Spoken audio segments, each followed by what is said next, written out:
16 साल से जारी हमारे बैकयार्ड में एक ऐसी जंग जो कि इख्तिताम को तो नजर नहीं आती, लेकिन पहले सिर्फ डू मोर के मुतालबे होते थे। इस बार अमरीकी इंतजामिया की तरफ से, डोनाल्ड ट्रंप की तरफ से खास तौर पे पाकिस्तान पर इल्जाम तराशियां भी हुई। Pakistan has much to lose by continuing to harbor criminals and terrorists. Trump के दोगले और डू मोर के बयान से पाकिस्तान में गुस्से की लहर दौड़ गई। तर्जुमान दफ्तर खारिजा नफीस जकरिया ने कड़ा नोटिस लेते हुए कहा कि महफूज पनागाहों के गलत बयानिए की बजाय अमरीका दहशतगर्दी के खिलाफ पाकिस्तान का साथ दे। अफगानिस्तान में 17 साल फौजी एक्शन भी मुल्क को पुरअमन नहीं बना पाया।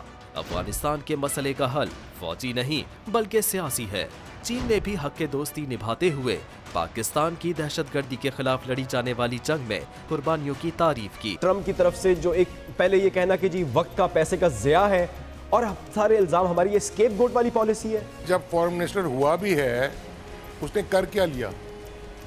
ये डू मोर की बकवास तो कब से चल रही है। बुश के ज़माने में यही होता था, ओबामा के ज़माने में यही होता था, अब ये ट्रंप ने कर लिया है।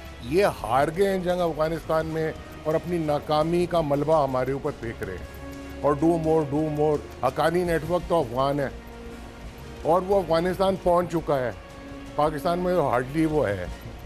तो ये सिर्फ बहाने हैं अपनी पब्लिक के लिए। मगर मैं बहुत शुक्रगुजार हूँ सदर ट्रंप का, इन्होंने ये बयान दे के इस दफ़ा हमारे ऊपर शायद बहुत करम किया है, क्योंकि इसके बाद अल्लाह हमारे लोगों में तो शऊर आ गया है।